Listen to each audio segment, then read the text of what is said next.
Hey guys, it's Andrew from Cardinal Kia. In this video, I'm going to show you how to use your auto wiper in reverse in the 2022 Kia Sorento. I have in front of me here an X-Line 2.5 turbo all-wheel drive in glacial white pearl. Let's get started.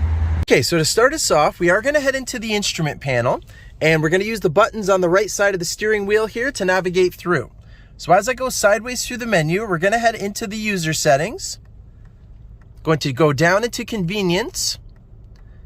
And then here you'll see auto rear wiper in reverse. So I'm going to hit OK to check mark that on.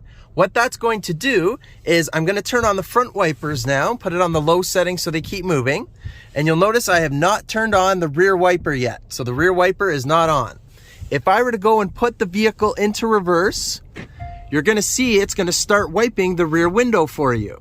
So just in case you don't normally use the rear wiper or you forgot to turn it on because there's some kind of precipitation going on outside, the car will go ahead and do that for you just in case. And if I go put it back into park or put it into drive, you'll see it will stop and the front ones are still going because they're still turned on.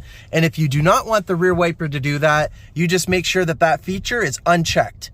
And that's how you do it.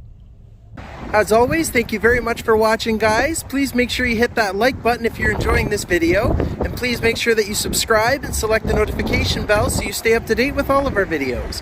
And please go ahead and give us a follow on Twitter, Facebook, and Instagram. All of the links are in the description below. Thanks, guys.